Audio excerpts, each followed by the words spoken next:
Hey, check this out. Even the best tileable texture in the world can't hold up when you zoom out far enough. It can look great up close, of course, but it probably never will from farther away. This is the classic CG texturing dilemma that every artist will face at some point. And so the best way to fix this is to randomize the texture every time it repeats. Randomize the rotation, the scale, and even the location of the image. Now you have a texture that can go on infinitely without ever looking obviously repeated. But now you might have some seams where one part of the image doesn't line up to the other. So to disguise that, we can change the shape of each cell, warp the cell edges, and even blur the cell edges so that those seams can't be detected. And why stop there? If we zoom out too far, it still looks kinda uniform, so let's do that for multiple textures and blend them all together. Now it looks great up close and at a distance. Since we're messing with this at the level of vector coordinates, we're still loading each texture only once, so I can do this for several 4K PBR texture sets, and the impact on performance is barely anything. We can even layer on other transparent textures and randomize those as well, which gives us the best of both worlds when it comes to the flexibility of procedural textures and the detail of image textures. You might be familiar with the texture bombing node in Unreal or the splattering node in Substance, and this technique in Blender uses the exact same principles, but takes it even further. I have a previous video that covers exactly how all this works under the hood in pretty good detail, and I'll link to that below, but it's over an hour long for good reason. It takes forever to set up. The reason we're not doing this to all of our textures all the time is time. The nature of this particular technique is that it needs to be manually set up every single time, and of course nobody wants to do that, including me. So in that video, I introduced you to an add-on I created called Scattershot, which does everything for you. But since then, I've added a couple super important features, and I wanted to make a full tutorial for the add-on that shows not just how to use the features, but also how to set up the parameters in different situations so that you can make the most out of every texture you have. I'm Jonathan Lampel with cgcookie.com, and links to where you can find the add-on are in the description below. Alright, let's get into it. When you install the Scattershot add-on, you'll find a bunch of new options in your shader editor. You'll find them under the Node menu, but also in your right-click context menu at the bottom. Now, they're all grayed out to begin with, and that's because we need to actually select some nodes first. So let's just select our base color here that's being plugged into our principled BSDF. Then if I go to Node, then we can click Voronoi Scatter. And here we'll get a bunch of different options. Now, one thing to be aware of is that if we use this via the Node menu or we use it via our quick favorites, which I'm going to do from here on out just by going to it and right-click and add to quick favorites, then I can just hit Q in the node editor and use it right away. So it's just a little bit faster. But if we use this via the right-click context menu, then it's not going to give us all of those options. It's just going to use the default settings or your last used settings. So it can be really, really quick if you already know that you have the settings set the way that you want them. So just for now, let's either use our quick favorites or the node menu, and then we'll get all of the appropriate options. So the Voronoi scatter is the main operation here that just takes our image texture and scatters it around our image using a Voronoi texture like we talked about in the previous video. So we have a bunch of different options here. We have UV and Tri-Planar. So we can either use the object's UVs or we can use the box mapping. But it's not Blender's box mapping because unfortunately that doesn't really work with this technique. So it's a custom setup, but it also works very well and you probably won't notice the difference. So let's just try that. Let's choose Tri-Planar here. And then we have a bunch of different scatter methods, which I'll get into in a bit. And then we also have a bunch of different options that you can enable or disable. Now, the reason that these are all options is because they will make the end result just a little bit slower because they have to have some procedural textures, some procedural noise in order for this to work. And the more procedural textures you add to a material, the slower it's going to be, especially in Eevee, where there is a hard texture limit. Now, it's only going to add, one white noise texture for some of these, so it's not really going to slow it down a lot. But it will impact performance just a little bit. So I wanted to make sure that they are options, just in case if you don't need them, then you can turn them all off just like that, and things will be as fast as possible. But a lot of these are handy most of the time, so most of them are on by default. And again, the impact on performance is very minimal. Then I'll go ahead and click OK. Again, this is pretty much all the defaults, except I just enabled texture warp, which is off by default, but I want to show you exactly what it does. But it's not useful all the time, so it's off by default. So let's go ahead and click OK. And that's going to turn our image texture into a scatter node. And I'll hit Control and Shift since I have Node Wrangler enabled, and we can just look at the output. Now this has completely randomized our texture for us, so I didn't even have to do anything. It's already set up with some default values. But just so we can see very clearly what each of these settings do, I'll go ahead and set them back to their 0s and 1s, just to make sure that we can see starting from our normal tiled grid. So let me just take all of these and set them back to 0 really quick. So here we have exactly the same result as if we had taken our image texture and just repeated it using a mapping node. The first control here at the top is for the Tri-Planar blending, and this one, we can't see it too clearly here, but if we have a 3D surface, then we're going to get a seam here, and let's try to find it. If I take the blending down to 0, then you can see here right on the corner, then we're going to get that harsh line, but if we increase the blending, then we'll just kind of blend that together a little bit. And this is done by using a white noise, so if this is a little bit too blurry, then you have to increase your render samples. So this is the same in cycles and in Eevee. So even though we're using Eevee right now, we're just using the material preview node. You'll notice that if I set the viewport samples down to 0 and zoom in, things might look a little bit noisy. Now it's not too bad because we're just looking at an emission texture and it's really not a problem. Even if we look at the principled BSDF, I really can't see any noise there even with 0 samples. But in some cases you might start to notice that. And so if that's the case, then you'll probably want to increase this to 10 or 12 or something like that. I'll use 36 just for this preview, but if you find it to be a little bit too noisy, then you might want to increase that. But anywhere where you see blur in this node, just be aware that it is impacted by the number of samples, because unfortunately that's the only way to do it. So here we have the Tri-Planar blending. Again, you probably won't want to go too far, otherwise it'll give you kind of a muddy result and kind of stretch things across the texture, but that's the same as Blender's box mapping. It'll give you the same results there. And also it's just changing the vectors before they go into the image, so it's not taking up any extra memory or anything like that. It's still very fast. Now underneath our Tri-Planar blending, we have our pattern scale. So this is the same as just changing the scale on a mapping node and just repeats this over and over again. But underneath that, we also have the texture scale. So the texture scale changes just the size of the texture within each of these cells. Because the way this works is it takes, if we look at the random color, we can actually see the cell output. It just takes the image and places it in each of these cells, and then we randomize what happens in each of those cells in order to give us our variation. So if we change our texture scale here, you can see that it's not changing the cell whatsoever. It's just going to change the size of the texture within that cell. So if we look at our albedo output here and change the texture scale, if we increase it, then we'll get it tiled more and more inside of that cell. Or if we decrease it, then we'll just kind of zoom in on one particular part of the texture within that cell. So I'll set this back to 1 here. And we'll look at the next one, which is the texture scale X. So this is really useful if you're using a non-square texture. For example, I was tiling a bunch of books, and I didn't want it to be squished down into a square. So all I needed to do was change the texture scale X to squish it back into the correct proportions. So that's what that's for. And then we also have the texture rotation, just in case you need it to rotate all of the textures in all of the cells at the same time. So I'll set that back to 0 there. And then underneath that we have the cell scale, which is exactly the opposite of the texture scale. So this is going to keep the texture itself exactly the same while changing the size of the cell.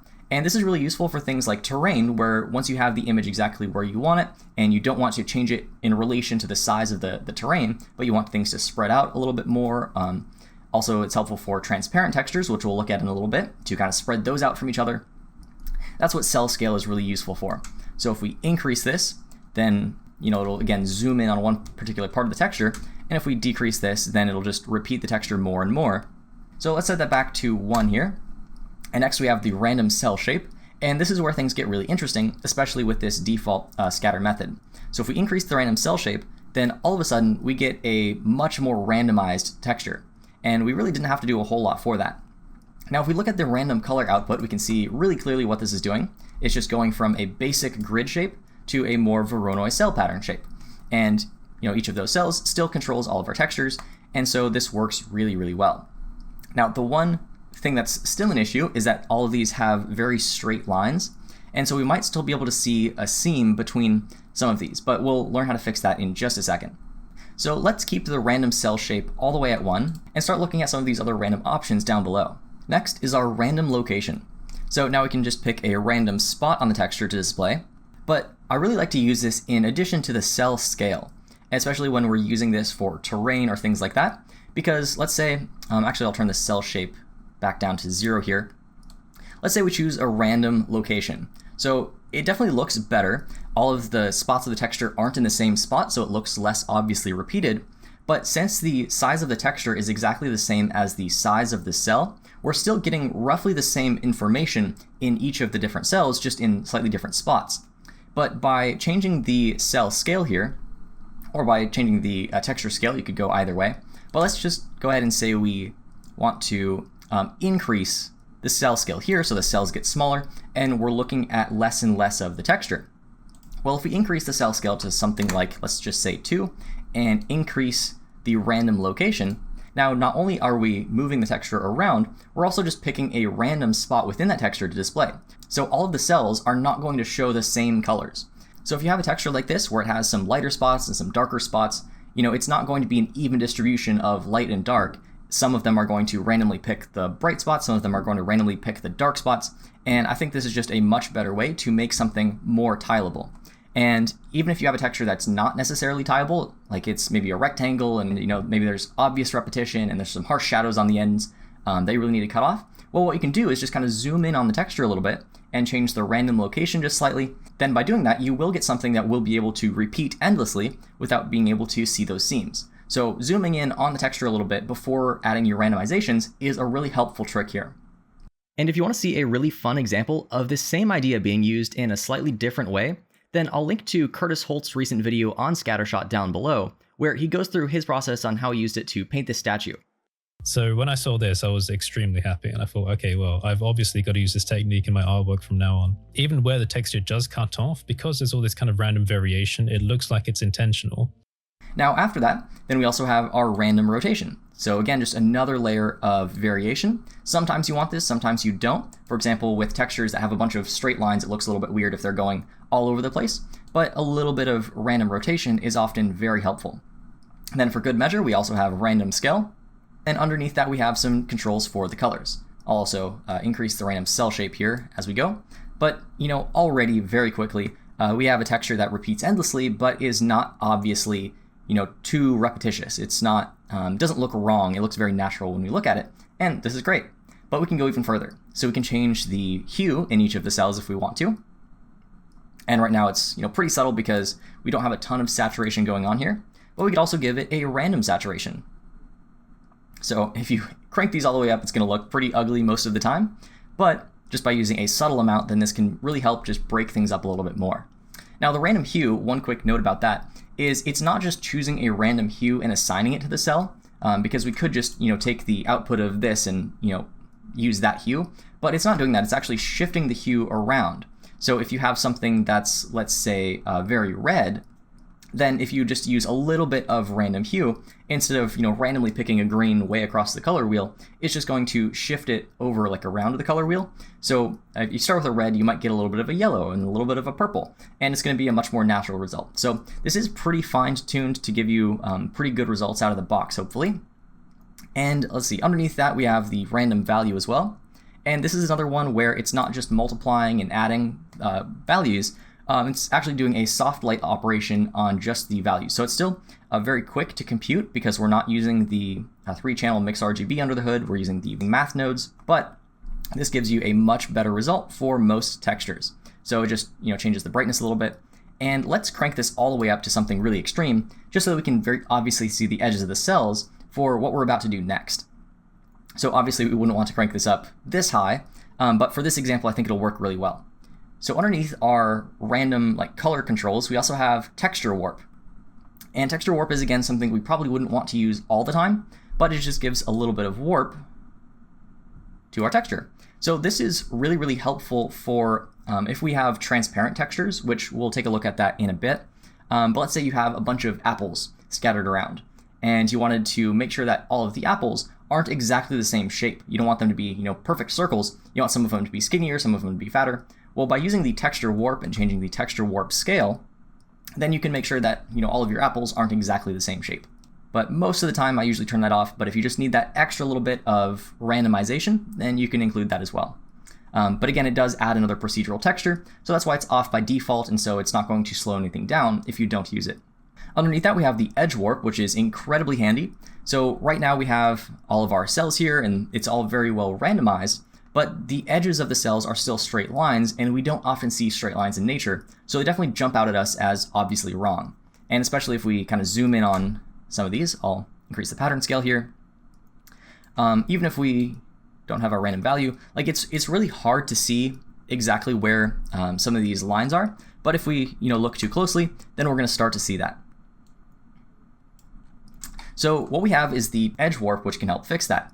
And as the name implies, it just warps the edges here. So it just breaks them up into a more natural pattern. And that really helps to trick the eye into thinking that it's all, one cohesive whole. And we also have controls under that if you want to change the scale of that warp and also the amount of detail. Now, with the detail, of course, the higher detail you have, the slower it's going to be just because it needs to, do more repetitions. But that's just the same with all Blender noise textures. That's just how it works. So it's just something to be aware of. You can't just like crank this up to 30 or something. But usually something between, 1 and 10 works great. And the limit I have here is 6, so it's still going to be very fast. But if you need to go higher on any of these values, then you can. So example, if you want to set in 10, then you can just type it in manually. But the soft limit is 6 here. And same thing with the random rotation and scale and all that stuff. If you really want to increase this, say you want to give it a value of 5 for the random location, then you can do that as well. But I just have the slider set to be as intuitive as possible. Okay, so that's the random edge warp here. Sometimes this still isn't quite enough to blend these tiles together. So if we zoom in, then we can also see what happens when we add some edge blur. So by adding some edge blur, it's not going to blur our textures, it's just going to blur how our textures are mixed together. So again, you're not blurring your texture whatsoever. It's not going to muddy your results, but it will blur the intersection between the two. So you can see our textures are still nice and sharp, but it's blurring where the cells are placed.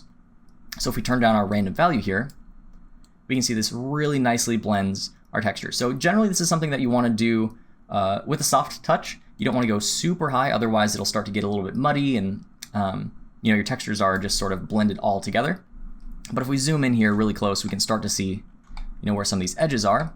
But if we just use a little bit of edge blur, then it's very difficult to tell where one starts and the other stops.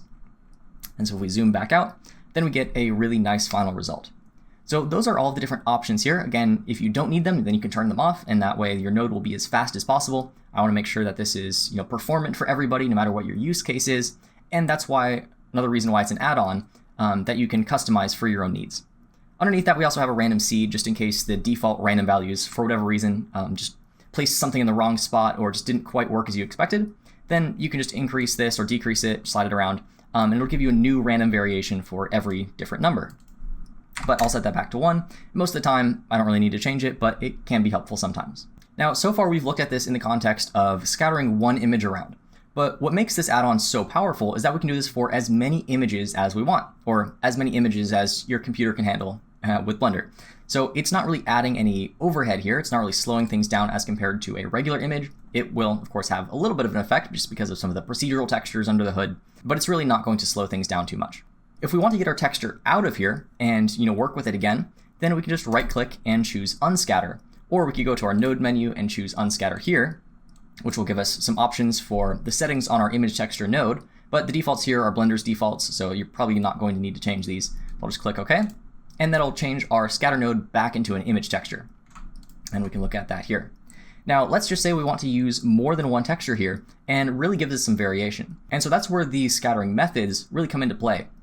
So I have a bunch of image textures down here, and all these textures are coming from gametextures.com. They have a bunch of freebies, so I downloaded those, and they are excellent.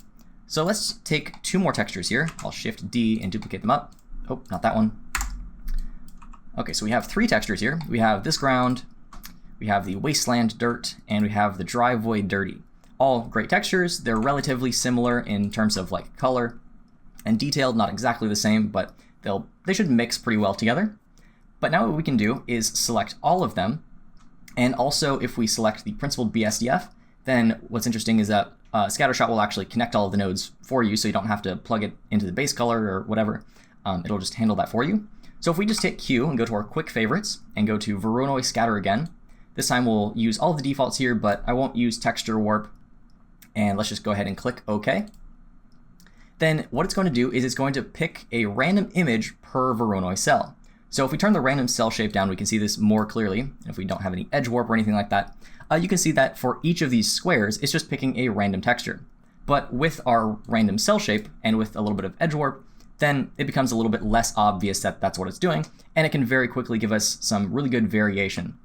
So you can quickly scatter, a bunch of textures across the ground, And especially for things like, grass and terrain, things where you really can't just have one texture detailing everything. You really want to mix in a whole bunch of stuff. This is a really good way to do it. And it's also very, very fast. Now, the one downside of this approach of just choosing a random texture per cell is that where the textures are displayed is, of course, dependent on the size of the cell and the properties of the cell that you have set in your scatter node. And that can sometimes be an issue. No, in a lot of cases, this works perfectly fine. As you can see here, I think this is a pretty decent result, but it might not be as natural as you'd hoped. And if you, for example, let's say you need to have, different cell scale, or if you need to, really scale this up, then you're going to start to get a very repeating pattern that you might not want. So maybe you want the texture itself to be scattered quite a bit, but you don't want this sort of, it almost looks like galvanized metal a little bit. But if we zoom out too far, we're still going to get a very repeating pattern. So to fix that, if this solution doesn't work quite well for you, then we can use noise blending instead. So I'll go ahead and select my scatter node here, right click and unscatter. Here we have our 3 nodes again. I'll go ahead and hit Q again, Voronoi scatter. And this time, instead of interspersed, which again is going to choose a random texture per cell, I'll choose noise blended. And that's going to use a different approach. I'll go ahead and click OK. And if we Control-Shift-Click, look at our albedo here, then you can see that the way that these textures are mixed is a little bit different.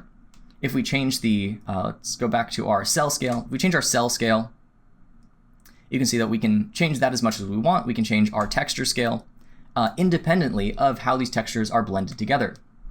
So I'll set my cell scale back to 2, my texture scale back to 1, and we have additional controls above that for blending these together. So it's using a noise texture under the hood. So again, anytime you add a procedural texture, things are going to be slightly slower. But in this case, I think it's worth it most of the time just because the results are so much more natural.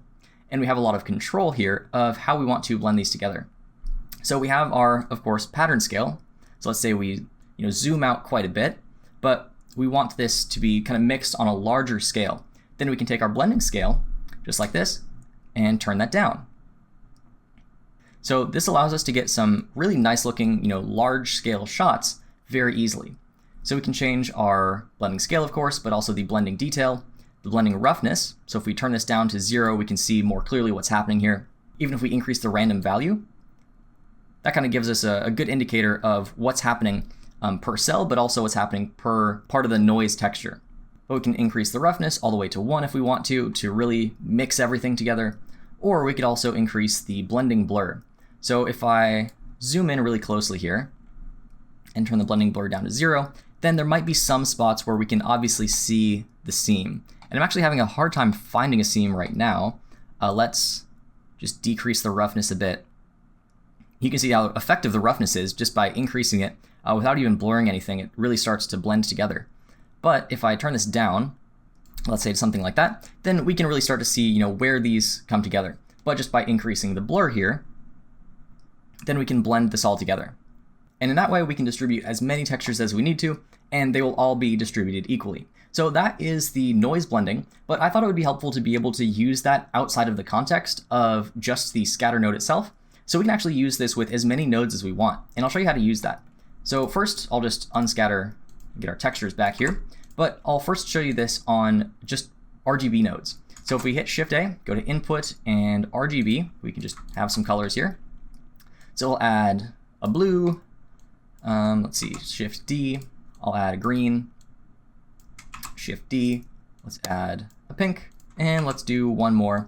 And you can have as many of these nodes as you want, and it doesn't really matter what type of nodes they are either. So this other command, if we go to Node and Noise Blend, it'll take any amount of nodes and blend them together with a noise texture. So right now we just have a bunch of RGB nodes, and we have this option for how we want to mix the outputs, and by default it's set to only common names. So you can see that all the RGB nodes have the output that says color, and as long as they all have an output that says color, then it'll mix only the color outputs together. And so we'll see when we mix different types of nodes how that works in a second. But you can also just mix all of the outputs or only the first outputs. But then I'll go ahead and click OK.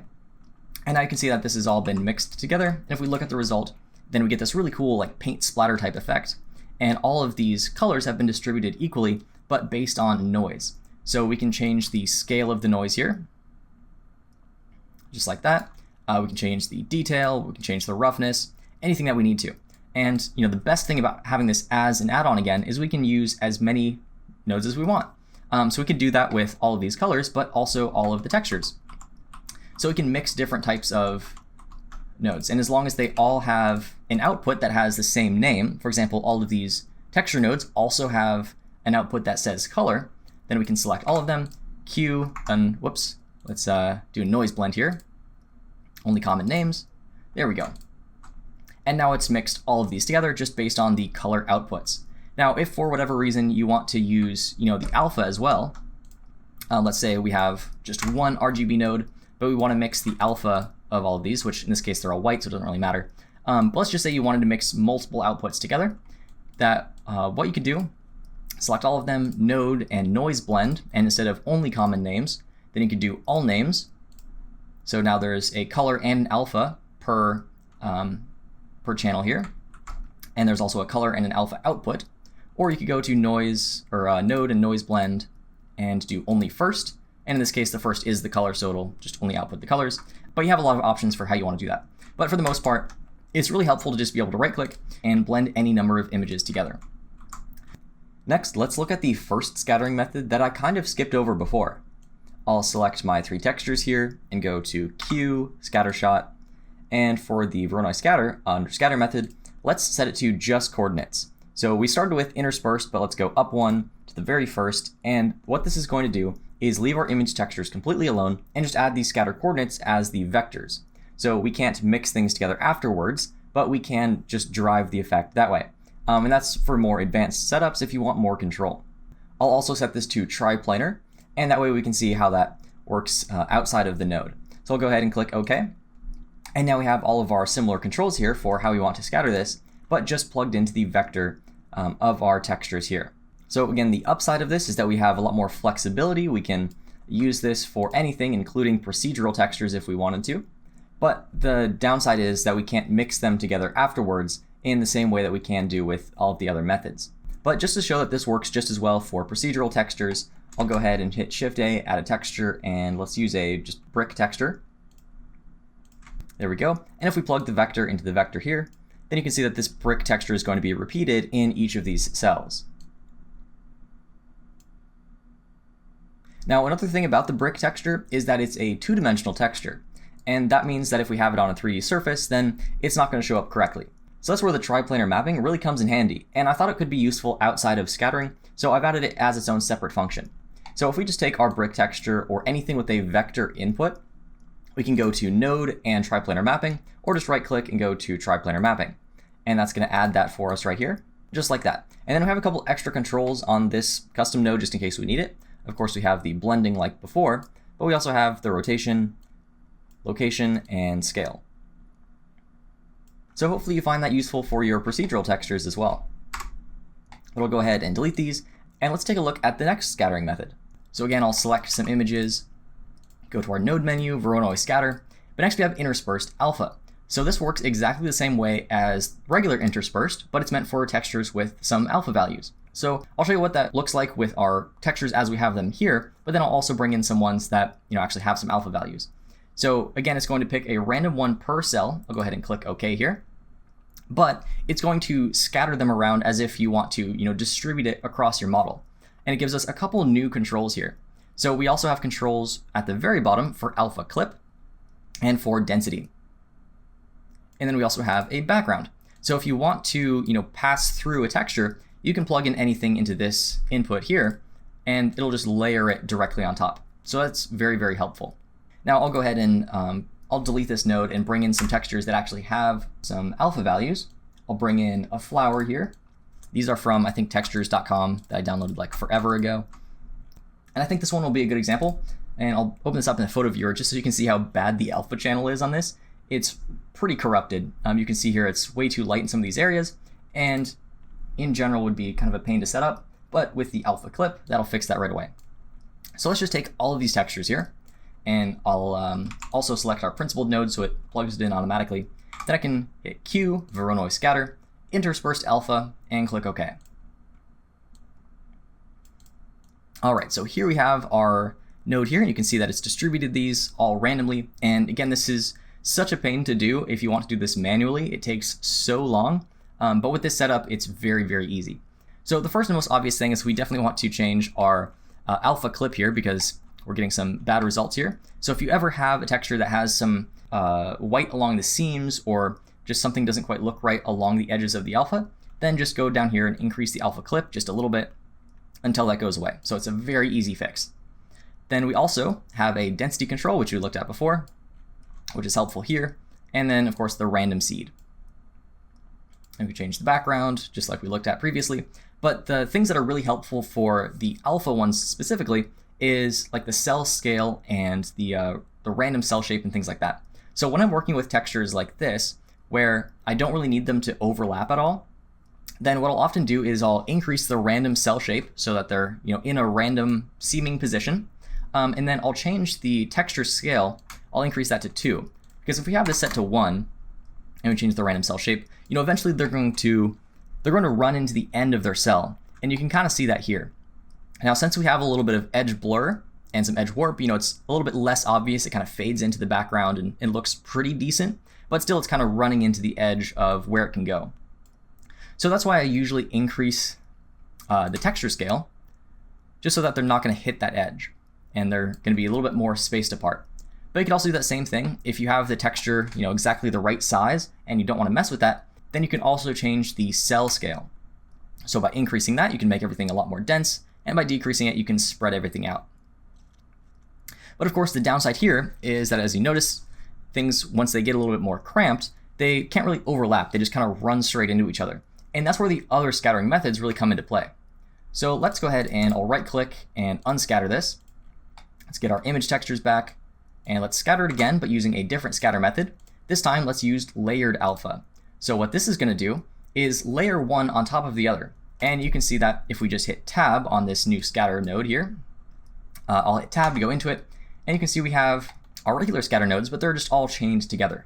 So if we hit Control Shift and look at this first one, we can see it's just the first texture. The second one is, the first plus the second, and so on and so forth, until we get to the end of the line. So that's how they're layering on top of each other. And this is fairly fast because, again, it's only rendering each texture once. So this is going to be a little bit slower because we're using a bunch of different scatter nodes, and each of those nodes have, their own procedural textures inside of them that kind of drive the effect. So it will slow things down a little bit, but it's still going to be very, very quick. And you can still use pretty much as many textures as your computer can handle. Let's just increase the alpha clip here. But you can see that the result here is a whole lot better. I still wouldn't change the location really, otherwise they're going to go outside of their cell. But just by changing, the cell scale, we can get a much more dense pattern than we could otherwise, and things still look natural. Now, the one downside of this, all the same textures are going to be on top of all the other ones. So we can kind of tell which ones are on the bottom and which ones are on top. Now, it's not always going to be a problem, but if it is, that's when we're going to want to use the last method, which is going to be the most expensive option, but is definitely very cool and allow us to get true overlap. So in general, for most overlapping needs, this works great. But if you really need true overlap, that's where the last one comes into play. So I'll right click and unscatter these again, and then hit Q, select all of them, Q, Voronoi scatter, and let's use the very last one, overlapping alpha. Then I'll go ahead and click OK, and we're gonna get a warning here at the bottom. It says each texture must be computed 9 times for the overlapping method. Try simple blending if you can. I forgot exactly what it says there, but you can click it and it'll pop up with a warning if you want to read the whole thing. But all it's saying is that in order for this to work, it needs to check all of the cells around it. And so each texture needs to be rendered 9 times. So this is very expensive. So we can't use as many images here as we could with the layered method. But the upside is that this is very, very cool. It'll take a little bit longer to compile here. Let's turn up our alpha clip. But what's really awesome is that we can actually change the random location. So first I'll set this back to 0 here and just increase or decrease our texture scale. But as you can see, as I continue decreasing this, we actually start to get some very natural overlap here. And I can actually change the random location. And this is just magic. We can see one texture going underneath the other one, and it's not always the same texture that's on top. So here we have, the leaf that's on top of the other flower, but over here the leaf is underneath it. So this works really, really well. It looks very natural. We might want to take our texture scale here, maybe increase it a little bit. But if you really need overlap, this is going to work very well. But again, it's definitely the most expensive option because it needs to compute each texture 9 times. And so it's definitely not always worth the extra slowdown. But again, if you need it, it's very, very cool. Oh, I forgot to show you this part. This is probably even the best part about the new update.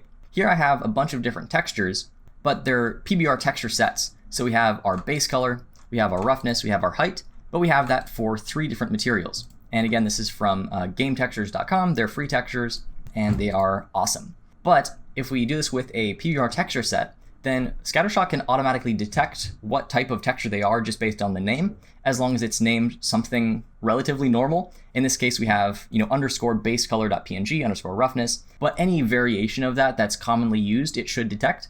So if it's NRM for normal, or if it's COL for color or whatever, any common naming it should be able to pick up as long as it's separated by, a space or an underscore or a dash or some sort of separator symbol. So what we can do is just select all of these nodes here, and I'll also select my principled BSDF, so it'll automatically plug right into that. Then I'll hit Q, go to Voronoi scatter, and let's use our noise blended here, just because I think that works the best for terrain type stuff. I think that looks really good. But we can also turn off any of these features, and I didn't really show that too much except for the texture warp. But if I turn off all of these, then we won't get them on the node, and things will be very, very fast. But we also have this very last checkbox, which is detect PBR channels, and when that's enabled, then we go ahead and click OK. If we're using PBR textures and it finds the texture in the name, then it'll just give us a PBR output. Our albedo is plugged into our base color, our roughness is plugged into our roughness, our bump is plugged into a bump node, which is plugged into the principled BSDF, and everything is just done for us. So we can look at the result here, and we just immediately get a very great result. So it's going to take a little bit to compile because these are 3 4K textures for each texture set. So that's definitely a lot of textures here, but it's still handling it quite well. And if we were to go through and change any of these settings, it still works buttery smooth. So again, that's 9 4K textures that it's manipulating here, and it all works very, very fast. So I think this is the most exciting update for Scattershot that I definitely wanted to show you, is that you can just select all of your PBR texture sets and get a nice scattered result. And you really don't have to do anything, it just does it all for you. Now, the one thing that I'm still working on is getting normal maps working. They already work, it'll plug into your normal and all of that stuff. But if you rotate a normal map, then it doesn't look quite right. It'll bounce the light in slightly the wrong direction. And that's something that will be fixed in the next update. So I already have the fix for that working. I just need to plug it into the node and get the scripting part of that finished. And then I'll put out another video because I think the way that I've fixed it is really interesting and might be helpful for everybody as well outside of scattering. But just be aware that for now, use a bump map if you can. It'll give you a little warning here at the bottom, but the normal map fix will be coming very, very shortly. And there's a couple other things that I'm going to be working on as well to improve this. I also want to add some noise, like color variation, and that's something that I actually have here in the node menu. We have a noise randomize HSV, but right now you can only add that through the node menu or the right-click context menu. It's not an option to add to the scatter node itself, and that's what I want to do. But if we just take any texture here, I'll go ahead and go to node and noise randomize HSV. Then it's going to take our albedo texture here and just randomize it for us. I'll move this off to the side. And here, if we change our noise scale, then we can see more of what's going on. Of course, we can also just crank this up a little bit. Okay, so it just takes our noise texture and randomizes the hue, saturation, value of our image. So just another layer of variation just to make sure that things are as randomized as possible and break up any repetition just to give us, as many defenses against that obviously CG look as we can possibly have, all just in one spot. So to use the noise randomize HSV, again, that's just from the node menu. It'll plug into the top output here, and you can change the noise scale, the noise detail, noise warp, and you can also give it a random hue. Again, this will shift the hue around, so it's not going to give it a random hue. It's going to randomly shift the hue. Then you can give it a random saturation, as well as a random value. So I've tried to make these tools as easy to use as possible and as fast to use, so they're just 1 or 2 clicks to get the results right away. And hopefully with that, then we can just eradicate obviously tiled images from all of our Blender renders collectively. So I'm definitely going to be using this in a lot of projects going forwards, especially for client work and things like that, where the reason that I wasn't doing this before is because it took so long to set this up. But now that it's very, very quick, then I'll be using it pretty much all the time. So I hope you find these incredibly useful. If you have any questions about it, or if you have any like feature ideas or things you might want to see in the future, then go ahead and find me on Twitter, or you can ask in the CG Cookie forums or any place like that, and I'm happy to hear it. So thanks for watching. Hopefully you find this useful. Again, links to where you can get this add-on are in the description below. If you're a CG Cookie member, then you can just log into CG Cookie and find it in the resources. Otherwise, you can find it on the Blender Market. So again, thanks for watching, and I'll see you in the next one.